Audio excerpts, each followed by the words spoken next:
Well, let's take a look at some of the top stories. Australia, Britain, Canada and Portugal have all formally recognized a Palestinian state, with French President Emmanuel Macron hosting today's two-state solution summit. Macron has announced France's intention to recognize Palestine in July, confirming to Palestinian President Mahmoud Abbas, sparking anger in Israel and the United States. Several world leaders are expected to formally recognize a Palestinian state at a summit in New York, including Denmark being among the countries taking this step, while Israel warns and considers possible West Bank annexation and it moves on with its barrage into Gaza.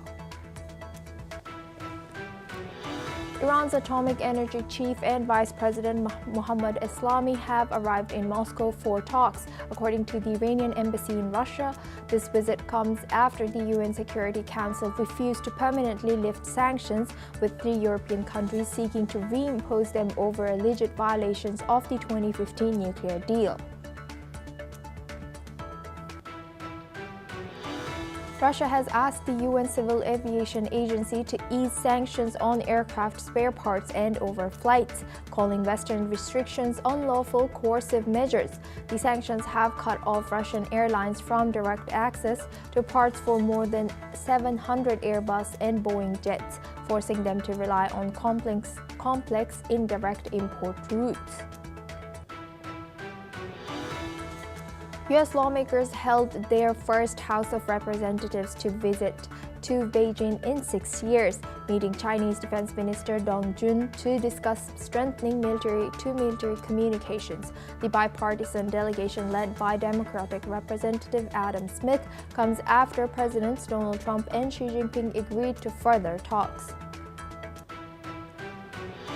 Google seeks to avoid forced sale of online ad business as antitrust trial begins in Virginia, U.S., with the DOJ and coalition of states pushing to make Google sell its ad exchange ADX, where publishers pay a 20% fee. Google proposes policy changes to support competition instead. T-Mobile names Srini Gopalan as the next CEO, effective from November 1st, succeeding Mike Sievert, who will become vice chairman. Gopalan, former CEO of Deutsche Telekom Germany and executive at Bharti Airtel, Capital One and Vodafone, had served as T-Mobile COO. Super Typhoon Ragasa has hit northern Philippines with winds of 215 km per hour and gusts up to 295 km per hour, prompting President to order full alert across government agencies. The storm has triggered suspension of classes and work, cancelled 24 domestic flights, halted ferry services, and raised risks of floods, landslides, and storm surges over 3 meters.